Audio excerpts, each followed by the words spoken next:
사무엘상 18장 17절에서 30절까지입니다. 사무엘상 18장 17절에서 30절 17절에서 30절까지 말씀을 제가 읽겠습니다. 사울이 다윗에게 이르되 내 맏딸 메랍을 내게 아내로 주리니 오직 나는 나를 위하여 용기를 내어 여호와의 싸움을 싸우라 하니 이는 그가 생각하기를 내 손을 그에게 대지 않고 블레셋 사람들의 손을 그에게 대게 하리라 함이라. 다윗이 사울에게 이르되 내가 누구며 이스라엘 중에 내 친속이나 내 아버지의 집이 무엇이기에 내가 왕의 사위가 되리까 하였더니 사울의 딸 메랍을 다윗에게 줄 시기에 무올라 사람 아드리엘에게 아내로 주었더라. 사울의 딸 미갈이 다윗을 사랑하며 어떤 사람이 사울에게 알린지라 사울이 그 일을 좋게 여겨 스스로 이르되 내가 딸을 그에게 주어서 그에게 올무가 되게 하고 블레셋 사람들의 손으로 그를 치게 하리라 하고 이에 사울이 다윗에게 이르되 내가 오늘 다시 내 사위가 되리라 하니라. 사울이 그의 신하들에게 명령하되 너희는 다윗에게 비밀히 말하여 이르기를 보라 왕이 너를 기뻐하시고 모든 신하도 너를 사랑하니 그런즉 내가 왕의 사위가 되는 것이 가하니라 하라. 사울의 신하들이 이 말을 다윗의 귀에 전하며 다윗이 이르되 왕의 사위 되는 것을 너희는 작은 일로 보느냐 나는 가난하고 천한 사람이라 한지라. 사울의 신하들이 사울에게 말하여 이르되 다윗이 이러이러하게 말하더이다 하니 사울이 이르되 너희는 다윗에게 이같이 말하기를 왕이 아무것도 원하지 아니하고 다만 왕의 원수의 보복으로 블레셋 사람들의 포피 뱉기를 원하신다 하라 하였으니 이는 사울의 생각에 다윗을 블레셋 사람들의 손에 죽게 하리라 함이라. 사울의 신하들이 이 말을 다윗에게 아뢰며 다윗이 왕의 사위 되는 것을 좋게 여김으로 결혼할 날이 차기 전에 다윗이 일어나서 그의 부하들과 함께 가서 블레셋 사람 200명을 죽이고 그들의 포피를 가져다가 수대로 왕께 드려 왕의 사위가 되고자 하니 사울이 그의 딸 미갈을 다윗에게 아내로 주었더라. 여호와께서 다윗과 함께 계심을 사울이 보고 알았고 사울의 딸 미갈도 그를 사랑하므로 사울이 다윗을 더욱더욱 두려워하여 평생에 다윗의 대적이 되니라. 블레셋 사람들의 방백들이 싸우러 나오면 그들이 나올 때마다 다윗이 사울의 모든 신하보다 더 지혜롭게 행하며 이에 그의 이름이 심히 귀하게 되니라. 아멘. 사울이 끊임없이 다윗을 죽이려고 합니다. 원수도 이런 원수가 없죠. 참 집요하고 병적이다 싶습니다. 어떻게 하면 한 사람을 이렇게 증오하고 미워할 수 있을까 그런 생각이 들 만큼 사울이 다윗에 대한 어떤 편집증적인 광적인 면을 보이는 것이 참 놀랍습니다. 사람이 이렇게까지 사람을 미워하고 증오할 수도 있구나. 우리 인간의 시기와 증오의 끝은 어딜까? 어저께인가 제 아내랑 얘기하다가 또 그런 얘기를 한번 나눴는데 여보 우리 인간은 우리가 생각한 것보다 5억 배는 나쁜 것 같아. 제가 그런 이야기를 했어요. 참 인간이 이렇게 어렵고 참 두렵고 그렇습니다. 사울과 다윗의 상반되는 모습이 계속해서 나오는데 하나님의 은혜가 떠난 인간이 이렇게 부패하고 타락할 수 있구나. 하나님의 은혜로 둘러싸인 인간이 인격이 이렇게 존귀하고 아름답게 될 수 있구나. 상반되는 모습이 이렇게 나오는데 한번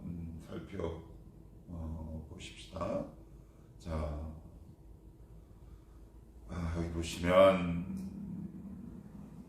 19절 같이 한번 읽어볼까요? 시작. 사울의 딸 메랍을 다윗에게 줄 시기에 무올라 사람 아드리엘에게 아내로 주었더라. 그래요.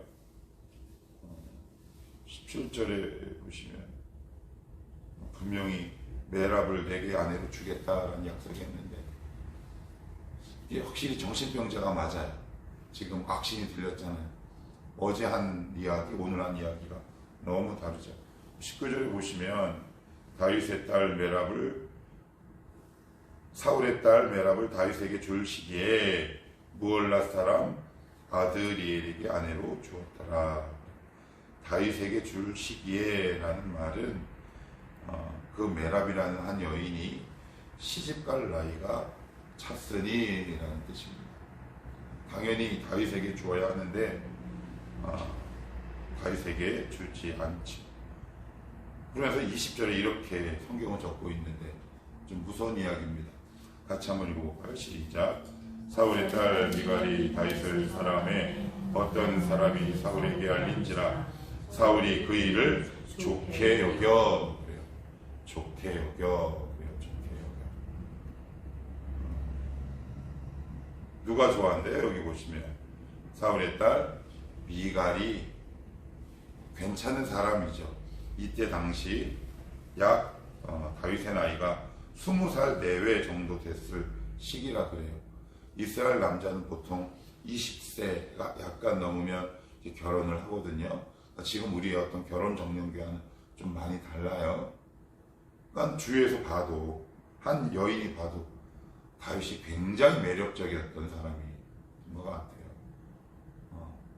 모를까요? 미갈이 자기 아버지가 다윗 싫어하는 거 알 수밖에 없죠. 왜?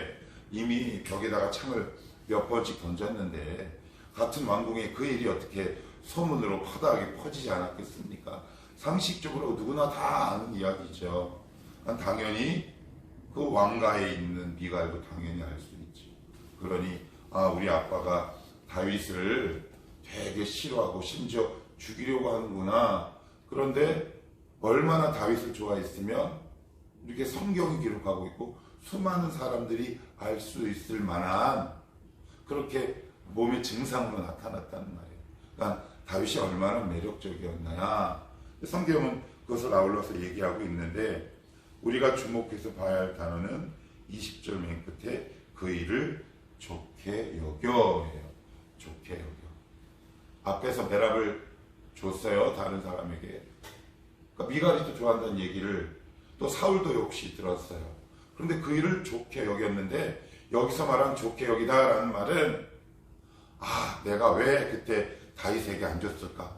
다윗에게 줬으면 내 사위가 돼서 오히려 다윗을 조종하고 내가 쉽게 죽이거나 내 수하에 두기가 좋은데 이런 생각이 아마 퍼뜩 다시 들었던 모양이에요.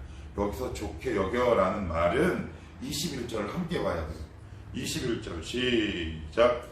스스로 이르되 내가 딸을 그에게 주어서 그에게 올무가 되게 하고 블레셋 사람들의 손으로 그를 치게 하리라 하고 이에 사울이 다윗에게 이르되 내가 오늘 다시 내 사위가 되리라 하니라. 그 일을 좋게 여긴 것이 왜 좋게 여긴 거예요? 사위가 되어서 좋게 여긴 게 아니라 다윗을 죽을 수 있는 기회가 생겨 좋게 여긴 거예요. 이게 되게 무서운 게 뭐냐면 악인의 특기가 있어요. 특징이. 하나님의 관계가 어그러진 사람의 특징이 뭐냐면 그 사람의 어떤 시간, 물질, 기회를 주던 간에 악을 지을 기회로 그것을 사용한다는 거예요. 여러분 혹시 이게 나는 아니야 라고 할 수 있겠지만 하나님의 은혜로부터 자꾸 멀어져 보십시오. 나에게 있는 물질, 시간, 기회를 내가 어떻게 사용하게 되는가. 하나님 우리에게 다양한 기회들을 주세요. 이 기회가 사울에게는 이 기회일지 몰라요. 다윗을 더 가까이에서 배울 수도 있는 기회가 될 수 있거든요. 그런데 모든 시간과 기회를 다윗을 죽이는 기회로 삼는다는 말이죠. 이 말씀을 우리에게 한번 해석하고 적용해 보면 내가 지금 너무 좋은 게 있어. 뭐 왜 좋으신 건가요? 하나님의 은혜로부터 멀어지고 내가 정말 은혜가 팍 파겨지고 메말라 있으면 하나님이 우리에게 주신 다양한 기회들이 있어요. 시간들이 있어요. 사람들이 있어요. 물질이 있어요. 명예가 있다고요. 그것을 악을 축적하고 죄를 짓는 기회로 사용한다는 사실이에요. 어제 말씀을 묵상하는데 되게 무섭더라고요. 이렇게까지 우리가 악을 활용할 수 있겠구나.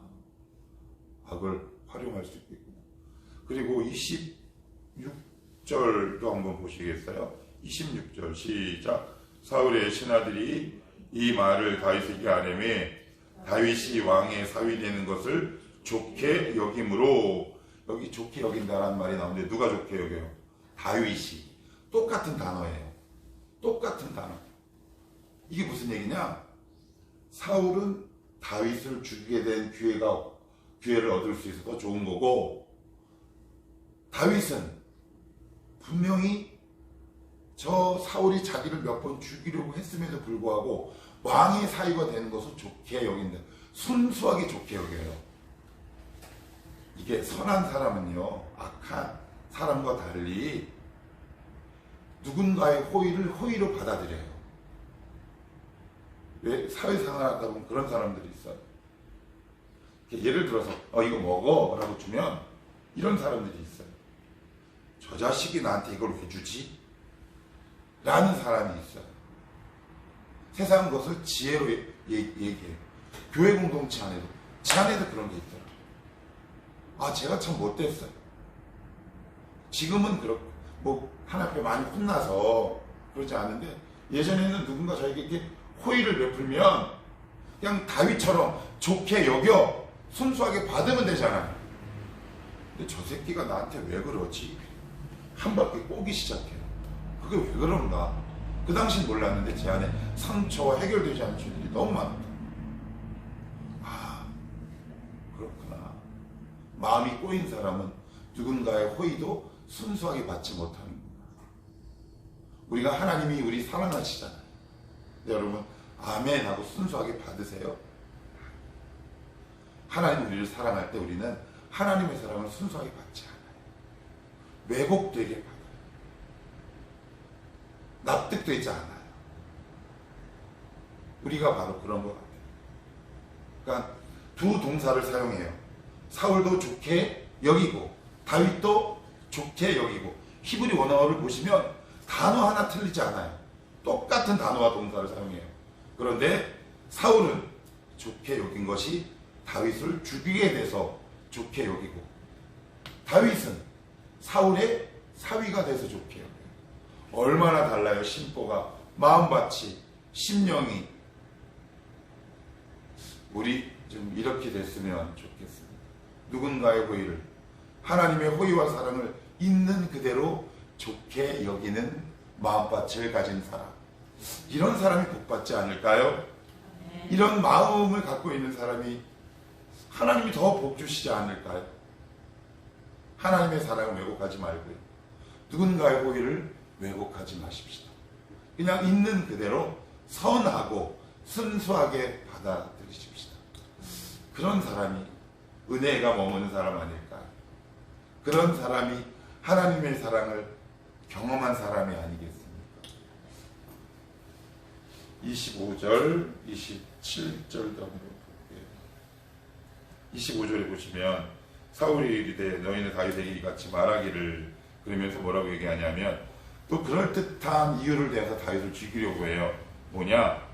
원수의 보복으로 내가 블레셋 사람들에게 내가 이가 갈린다. 그러니 그 사람들을 싹 죽여서 포피를 100개를 원하신다.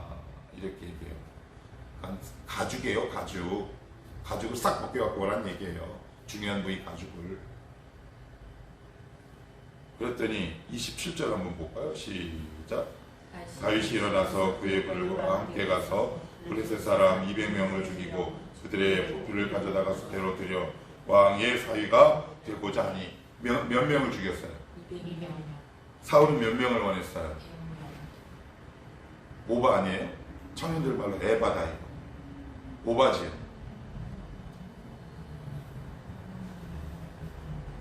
오바 맞아요. 저 같으면 가지도 않을 뿐더러 100명 죽이자마자 바로 왔을 것 같아요. 사울은 100명 원했지만 다윗은 200명의 포피를 베어다가 사울에게 가져다 주죠. 비록 자기를 해하고자 하는 사람이지만 그에게 원하는 것 이상의 넉넉한 것으로 다시 되돌려줍니다.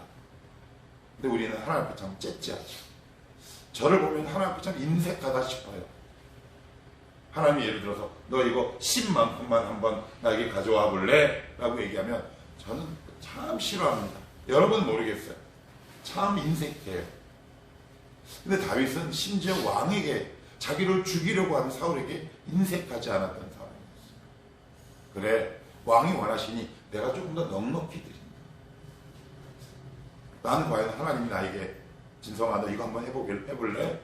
너 혹시 너 이만큼 나한테 헌신할 수 있겠니? 라고 말씀하시고 요구하실 때 저는 그동안 참 인색했다 싶어요. 하나님 땡깡도 그런 땡깡 참 많이 부렸고요. 어디 10을 드립니까?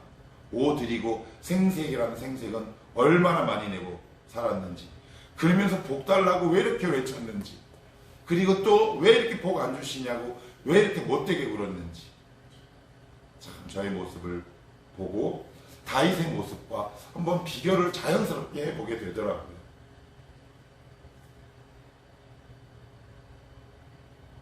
마지막으로 하나만 더 보고 마칠게요. 28절, 29절 같이 한번 해봅시다. 시작. 여호와께서 다윗과 함께 계심을 사울이 보고 알았고 사울의 딸 미갈도 그를 사랑함으로 사울이 다윗을 더욱더욱 두려워하여 평생의 다윗의 대적이 되니라. 이 모든 일의 원인과 시작, 결과가 이 두 문장으로 딱 갖추됩니다. 28절에 보시면 사울의 딸 미갈도 그를 어떻게 했대요? 그만큼 매력적이었대요. 어제 이 말씀을 준비하는데 이런 생각이 듭니다. 하나님의 은혜가 머무는 곳은 사람을 매력적으로 만드는 재주가 있으시군요. 그죠? 여러분 사회생활하면서 매력적인 사람들이 있죠. 멋있는 사람이 있더라고요. 얼마나 멋있고 매력이 있었으면 원수의 딸이 좋아할 정도였을까요? 그죠? 참 매력적인 사람이었던 것 같아요. 근데 성경은 그 이유를 이렇게 적고 있어요. 여기 보시면 28절 여호와께서 다윗과 함께 계셨다. 그래요. 이 무슨 말일까요? 하나님이 다윗을 꽉 붙들고 계셨던 거예요. 사랑하는 내 새끼. 그죠? 하나님의 사랑, 하나님 은혜가 늘 다윗에게 머물러 있었어요. 그래서 사랑받는 사람이 됐어요. 이게 단순히 이성으로부터 뭐 인기가 많았다는 이야기일까요? 안 그렇죠. 하나님의 사랑을 그냥 순수하게 받았어요. 하나님의 은혜가 늘 다윗의 마음 가운데 머물렀어요. 그러니 하나님의 사랑을 충분히 받는 사람이 사람으로부터 사랑받지 못하겠습니까? 근데 여러분 그런 거 아세요? 왜 그런 말 하죠? 사랑받지 못한 사람이 사회에 나가서도 사랑받지 못한다. 부모의 사랑을 듬뿍 받은 애들이 사회에 나가도 사랑받아요. 그게 틀림없어요. 그러면 나는 부모로부터 사랑을 듬뿍 받지 못했어. 그럼 이거 어떻게 해결하실 거예요? 이 목사는 부모로부터 사랑 못 받았는데 하나님의 사랑 주님 저 채워주십시오. 제가 비록 부모의 사랑, 외부의 그 사랑을 못 받고 자랐지만 저 그 십자가의 사랑 마음을 품고 살아가겠습니다. 하나님의 사랑을 있는 그대로 수용할 줄 알게 도와주시고 하나님 오늘도 제 안에 은혜와 사랑으로 채워 주옵소서. 하나님의 은혜와 사랑이 머물 때 우리는 하나님 보시기에 사람 보기에 매력적인 사람입니다. 그래서 왜 그런 사람 있잖아요. 너무 예뻐. 그래서 왜 그런 얘기 들어보셨어요? 은혜 받는 사람 몸은 예뻐요. 그지요? 네, 은혜 받는 사람이 너무너무 예쁩니다. 목사가 제일 예쁜 사람은 어떤 사람이냐? 은혜 받아서 날마다 변해가는 사람. 예쁜 사람이 있어요. 그렇다고 제가 안 변한 사람을 지용한다 그런 이야기가 아니라 여러분 지금 매력적인 사람이십니까? 사람으로부터 사랑받는 사람이십니까? 만약에 그것이 아니라면 내가 혹시 하나님의 순수한 사랑을 외면하거나 거부하고 있지는 않은지. 예수님의 사랑을 내가 모른다 그건 아니에요. 그렇지만 내 깊은 곳까지 하나님의 사랑이 다다르지 못하고 있는 부분은 혹시 없는지 한편 살펴보셔서 하나님의 사랑 듬뿍 받아 은혜 듬뿍 받아 하나님 교회 공동체와 이 세상에 누군가의 사랑을 받는 매력적인 그리스도인의 삶이 되게 하옵소서. 여러분 가시는 곳마다 사랑받으셔야 되죠. 사랑 주고 사랑받는 예수쟁이, 사랑 주고 사랑받는 성도, 사랑 주고 사랑받는 크리스찬, 그런 매력적인 성도요 크리스찬이 될 수 있기를